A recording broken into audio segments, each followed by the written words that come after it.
Hola, muy buenas noches. Te habla el pastor Adalberto Gallardo Hernández. En esta noche vamos a hablar de un tema muy importante y yo considero un tema muy hermoso que nos hace reflexionar y más en estos momentos, en estos días que estamos viviendo en esta situación pues tremenda, ¿va? El tema de esta noche se llama Pidiendo lo necesario y lo vamos a ver nosotros en el libro del profeta Miqueas, en el capítulo 6, el verso 8, que dice de la siguiente manera: Oh hombre, Él te ha declarado lo que es bueno y que pide el Señor de ti. Solamente hacer justicia y amar misericordia y humillarte ante tu Dios. Eh, vamos a hablar específicamente de las tres cosas, ¿sí? Obviamente pidiendo lo necesario es el tema central, pero las tres cosas que van en contra de la voluntad del ser humano, que es la justicia, o sea, hacer justicia, amar misericordia y humillarse ante su Dios. Ok.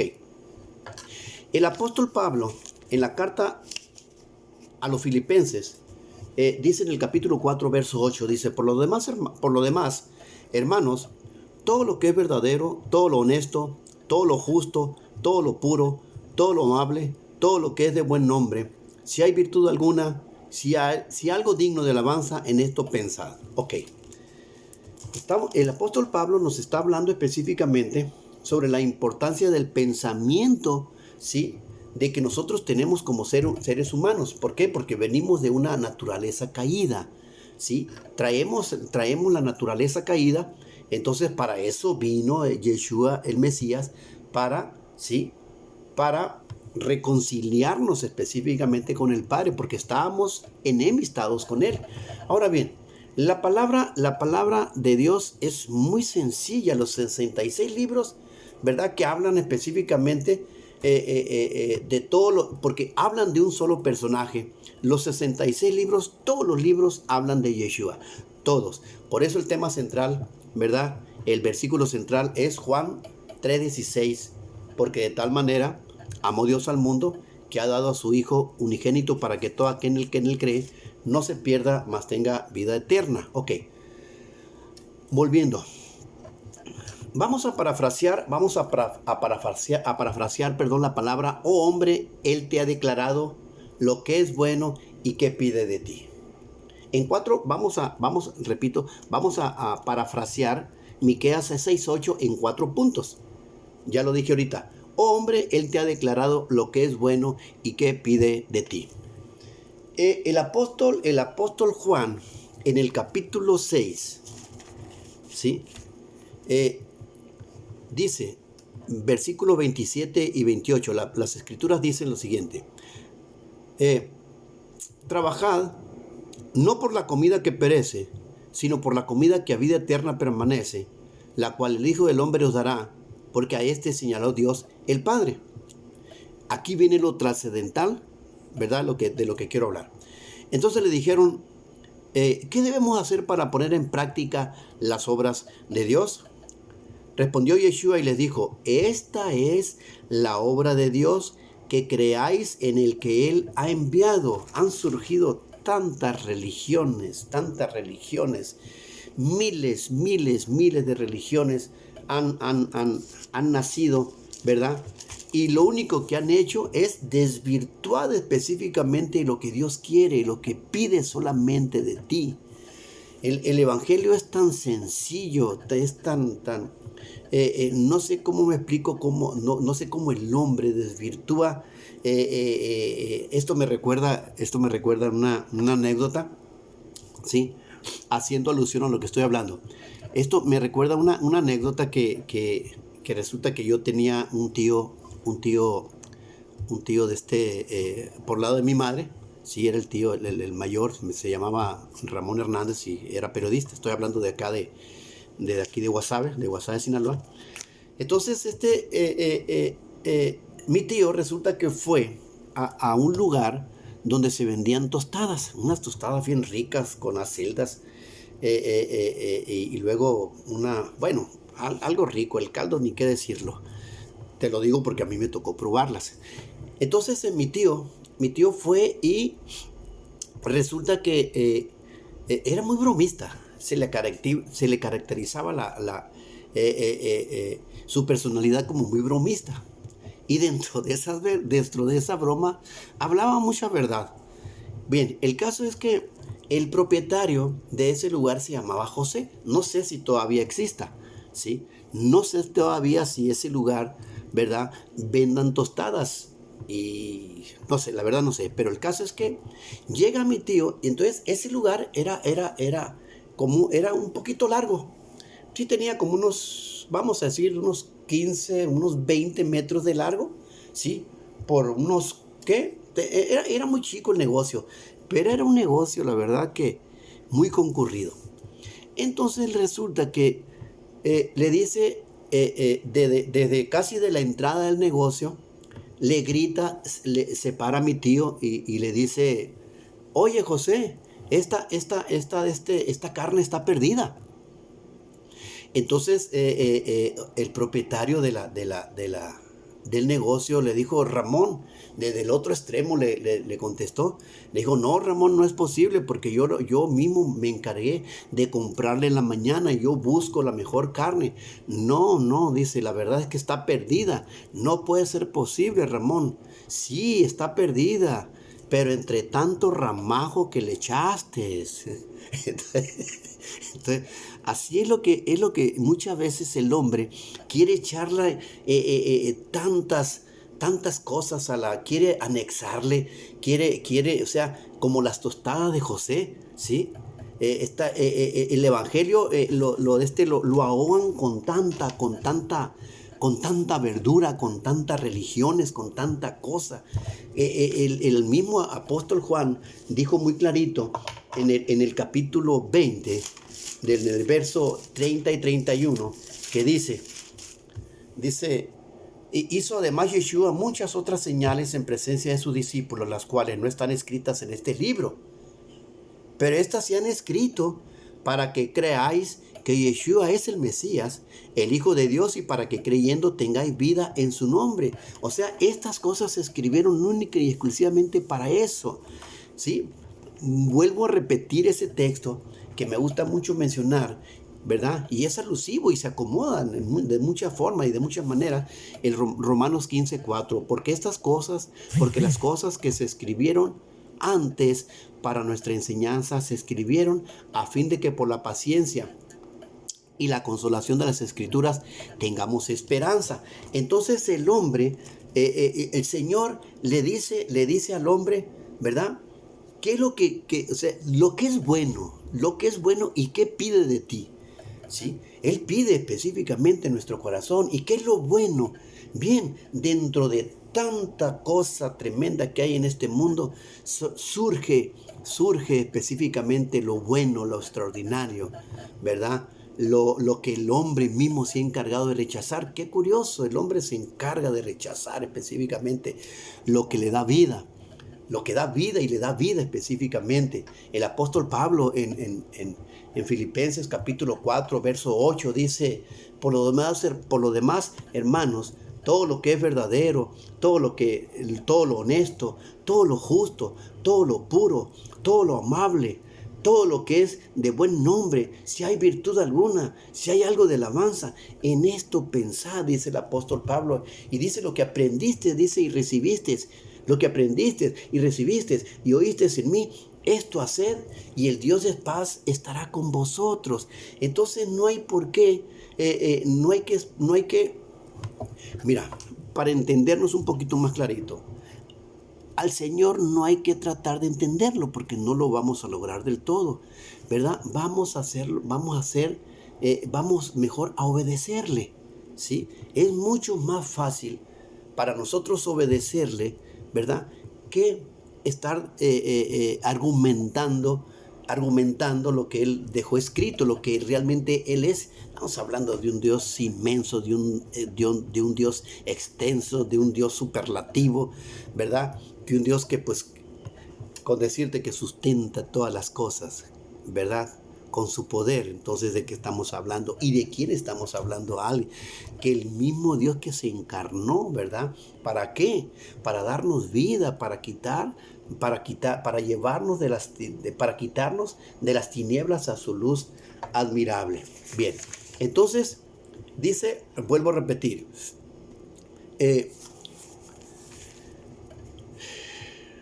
Él te ha declarado lo que es bueno, ¿sí? ¿Y qué pide de ti? Ya lo mencioné, ¿sí? Número 1, que solamente hacer justicia. Bien, ¿qué es justicia? Justicia es una virtud que inclina a obrar el bien y dar a cada uno lo que le corresponde. Más llano, más claro, es darle a alguien lo que le corresponde, ¿sí? Sabemos tú y yo, y el mismo apóstol Pablo en su primera carta, en el capítulo 5, en el verso 19, dice, y sabemos que somos de Dios y el mundo entero está bajo el maligno. Bien, entonces tú y yo sabemos que ahorita la palabra justicia está no por las nubes, está por los suelos en el término de la aplicación de la misma, ¿sí? Imagínate, hace como más de 2.400, más de 2.500 años, el profeta Habacuc, fíjate, el profeta Habacuc hace alusión, ¿verdad?, de lo que es de la misma, para entonces todavía, ¿sí? Ya el profeta Habacuc hacía mención, ¿sí? Hizo mención sobre algo muy importante, que estamos hablando específicamente de la justicia, ¿sí? Le dice el profeta Habacuc al Señor, ¿por qué me haces ver iniquidad y haces que vea molestia? Destrucción y violencia están delante de mí, y pleito y contienda se levantan, ¿sí? Por lo cual la ley es debilitada y el juicio no sale según la verdad. Por cuanto el impío asedia al justo, por eso sale torcida la justicia. Y imagínate, yo dije más de 1500, más de 2600 años está mencionando un profeta de Dios que dice, por eso sale torcida la justicia. Y todavía sigue saliendo torcida la justicia. Hay mucha injusticia. Donde quiera que tú te pares, hay mucha injusticia. Pero gloria al Señor, gloria a su nombre, ¿verdad? ¿Por qué? Porque vino el justo, ¿sí?, a morir por los injustos, como dice el apóstol Pedro en su primera carta, en el capítulo 3, verso 18. El justo vino a morir por los injustos, ¿sí? Por eso repito en Romanos 5:1, justificados pues por la fe tenemos paz para con Dios, ¿sí? Entonces, el término de justicia, nosotros, dice el salmista en el capítulo 14, en el verso 3, dice, todos se desviaron a una, se han corrompido, no hay quien haga lo bueno, ¿sí? O sea, no hay ni siquiera uno. Luego recalca el apóstol Pablo en Romanos 3:10, que dice, no hay justo ni uno está bien, ¿sí?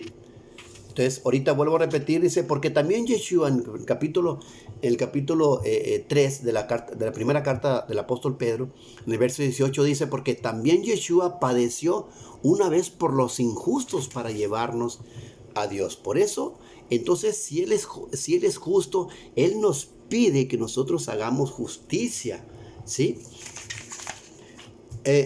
Por eso es importante recalcar ese punto, ¿sí?, de que solamente hacer justicia, ¿sí? Bien, algunos actuamos en una forma justa. Las mismas escrituras nos dice, no seas demasiado justo, ¿sí? En algunas ocasiones, nosotros como seres humanos actuamos con justicia. pero también en veces actuamos con injusticia, ¿sí? Entonces, ¿por qué? ¿Por qué actuamos con injusticia?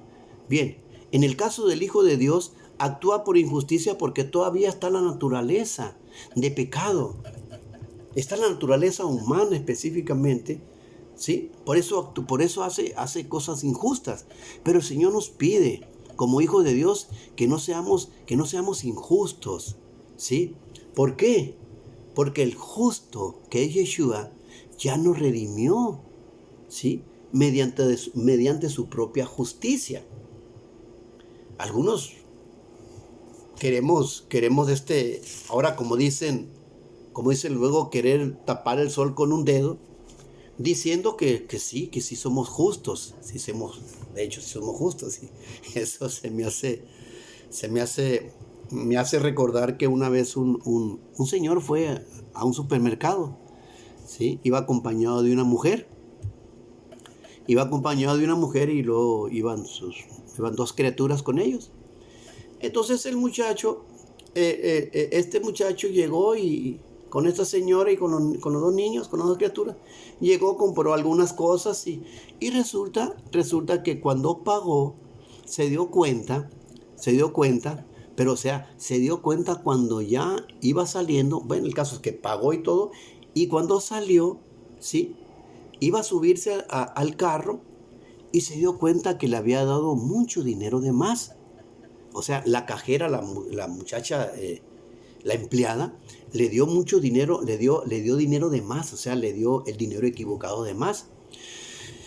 Entonces este muchacho dijo, no es posible que yo me quede con este dinero, no se me hace justo, ¿sí? Que yo me quede con este dinero, puesto que ella pues tiene que forzosamente pagar ese dinero, porque a la hora de hacer cuenta, pues van a salir chuecas las cuentas. El caso es que él se regresa, le dice a esta mujer, le dice, espérame tantito, ahorita regreso, no me tardo. No me quedaría yo a gusto haciendo pasar por alto este detalle. Entonces se regresa, y cuando la muchacha ve a este señor que se regresa, pues le vuelve la vida a su cara, ¿va? Porque ella se dio cuenta que le dio mucho dinero de más. Entonces le dice la muchacha, muchísimas gracias, Señor, la verdad.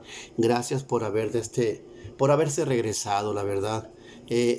No sé, no tengo palabras yo para agradecerle, la verdad. Espéreme tantito aquí, por favor, por favor. Hombres como usted, justos, la verdad, no, hay muy pocos hombres justos como usted. Espéreme tantito, no se mueva, por favor. Tantito. Va y la muchacha le habla al gerente, ¿sí? Y el gerente le habla al gerente y la muchacha le explica al gerente, ¿sí? De lo que hizo este hombre, de cómo una forma tan noble, tan justa, ¿verdad? Se regresa el dinero, ¿sí? Entonces le dice la muchacha, le dice al gerente, ¿por qué no entrevistamos a este hombre y lo plasmamos en una foto como por un ejemplo de honestidad y de justicia? Pues me parece perfecto, dice el gerente. Entonces el gerente habla con este señor.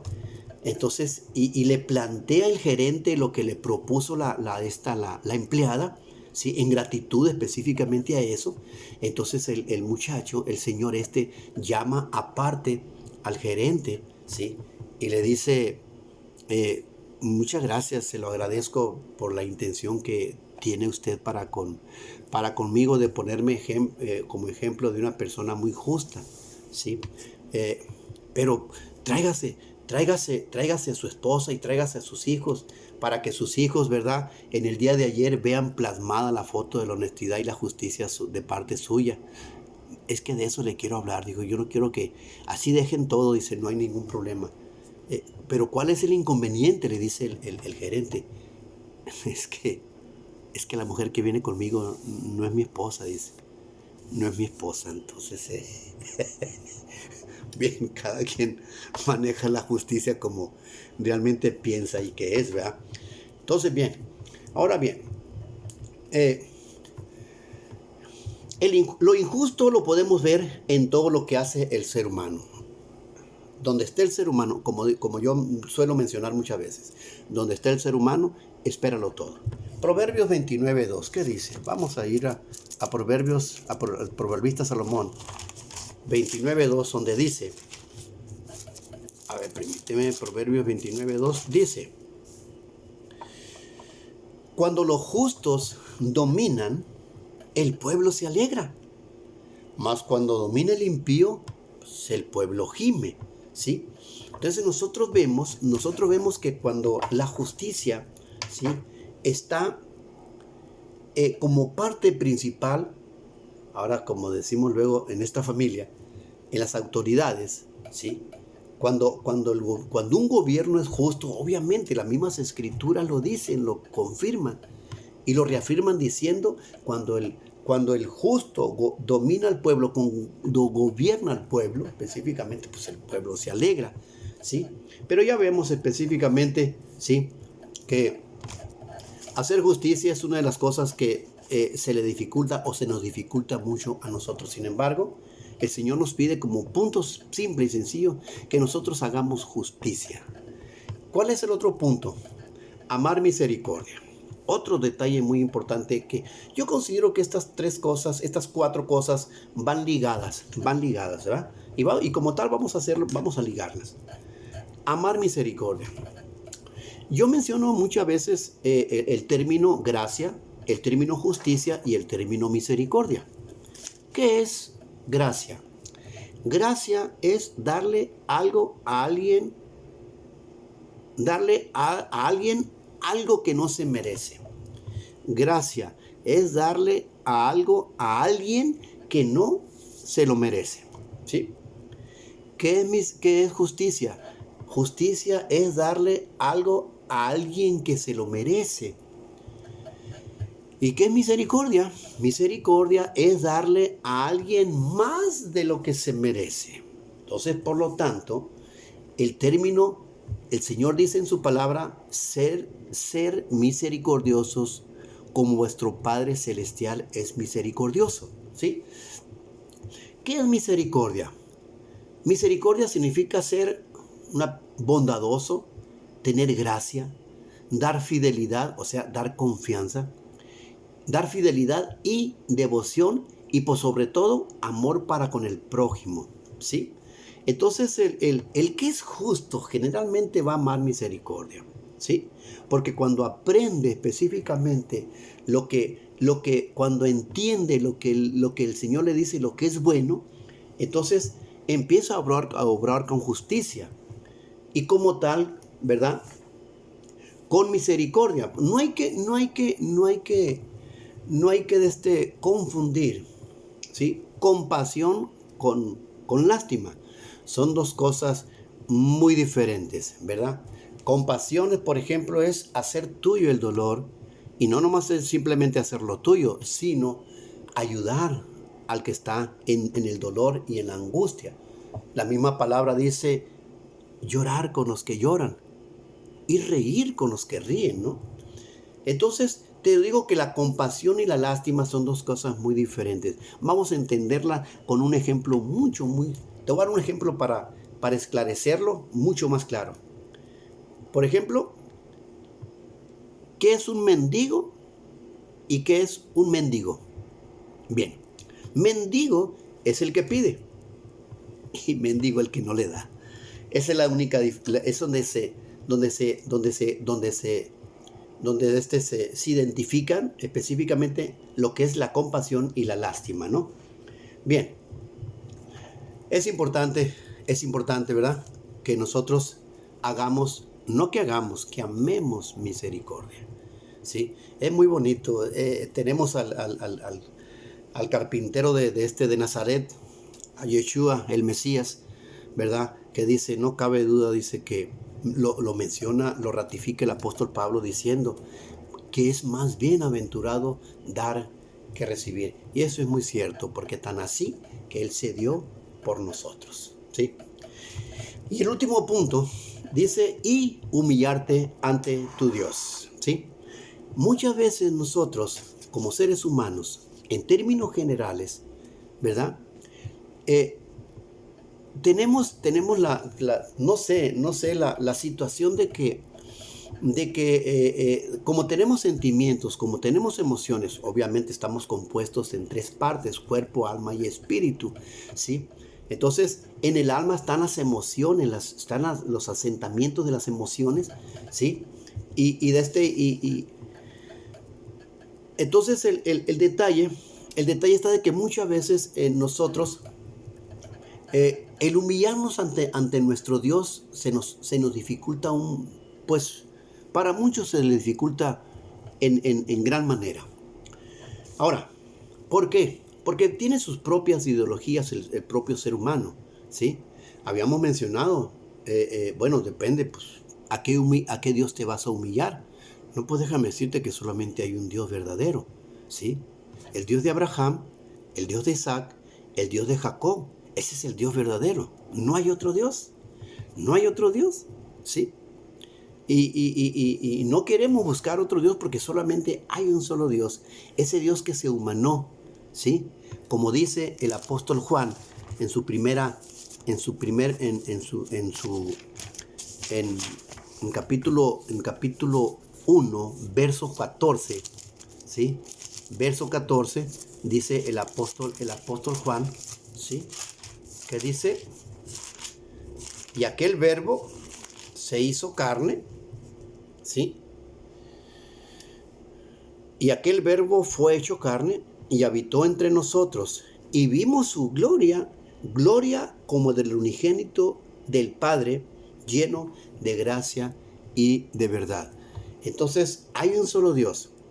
Entonces, humillarte o humillarnos ante nuestro Señor y Salvador Yeshua es una de las cosas muy esenciales, porque el hombre natural, que no percibe las cosas del Espíritu, se humilla ante un pedazo de palo, ante un pedazo de yeso, ante un pedazo de tela, ante un pedazo de oro, qué sé yo, etcétera, ¿sí? Entonces, por eso el Salmo 115, ¿sí? El Salmo 115 dice el salmista: no a nosotros, oh Señor, no a nosotros, sino a tu nombre da gloria, por tu misericordia, por tu verdad. Dice: ¿por qué han de decir las gentes, dónde está ahora su Dios? Nuestro Dios está en los cielos, todo lo que quiso ha hecho. Ahora bien, los ídolos de ellos son plata y oro, obra de manos de hombres. Tienen boca, mas no hablan. Tienen ojos, mas no ven. Orejas tienen, mas no oyen. Tienen narices, mas no huelen. Manos tienen, mas no palpan. Tienen pies, mas no andan. No hablan con su garganta. O sea, semejantes a ellos son los que los hacen y cualquiera que confía en ellos. Entonces el hombre ha inventado su propio Dios, pero Dios con D minúscula, ¿sí? Entonces, no estamos hablando, no te estoy hablando yo del Dios el Dios de los mayas, no te estoy hablando el Dios de los incas, no te estoy hablando el Dios el Dios de los budas, el Dios de los árabes, no, te estoy hablando del Dios de Israel, de Yeshua, el Mesías, el que vino y murió, ¿verdad? El que vino es que se encarnó y murió y resucitó y está a la diestra del Padre intercediendo por los suyos. Y quiere en esta noche específicamente también interceder por ti, que tú no lo conoces, que todavía te sigues humillando al dinero, te sigues humillando a la necesidad, te sigues humillando ante los vicios, te sigues humillando ante la impotencia, ¿verdad? De tantas cosas que el hombre, te sigues humillando todavía a la tecnología, que confías mucho más en la tecnología, que confías mucho más en los médicos, que confías mucho más inclusive en las religiones, las miles de millones de dioses inclusive que tiene, así nomás para que te des un ligero quemón, como vulgarmente se dice, ¿sí? Así nomás el hindú, o sea, en la India, tienen alrededor de casi como 300 millones de dioses. Sí, entonces Él te pide nomás, Él te pide que te humilles ante Él, ¿sí? Te humilles ante Él, porque en el capítulo 15 del Evangelio según San Juan, dice el apóstol Juan, ¿sí? Palabras vivas del Señor, que dice: permaneced en mí y yo en vosotros. Juan 15, 4 y 5. Permaneced en mí y yo en vosotros, como el pámpano no puede llevar fruto por sí mismo si no permanece en la vid. Así tampoco vosotros, dice el Señor, si no permanecéis en mí. Yo soy la vid, vosotros los pámpanos. El que permanece en mí y yo en él, este lleva mucho fruto. ¿Por qué? Porque separado de mí nada podéis hacer. Entonces, una cosa es creer en él y otra cosa también es creerle a él. Creer en él es para salvación. Creerle a él es para crecimiento. Son tres cosas nomás que, ¿verdad?, nos pide nuestro Señor. Tres cosas nomás, nada más. Hacer justicia, amar misericordia y humillarnos delante de su presencia. Yo te invito en esta noche, mi amigo, si tú no tienes al Señor en tu corazón, ¿sí?, ya deja de humillarte ante lo que el mismo hombre te ofrece. Ya deja de humillarte ante la misma situación que está en esta vida. Hay que confiar, porque los tiempos, ¿verdad?, ya son, dice el apóstol Pedro, porque los tiempos son malos. Yo te invito, mi amigo, si tú no conoces, si tú no tienes, reitero, a Yeshua como tu único y suficiente Salvador, yo en esta noche, yo te pido que lo hagas. ¿Para qué? Para que, ¿sí?, el Rey de Justicia venga, y válgase la redundancia, reine en tu corazón, ¿sí? Porque va a ser triste, va a ser terrible vivir una eternidad sin Él. Dios te bendiga y hasta luego.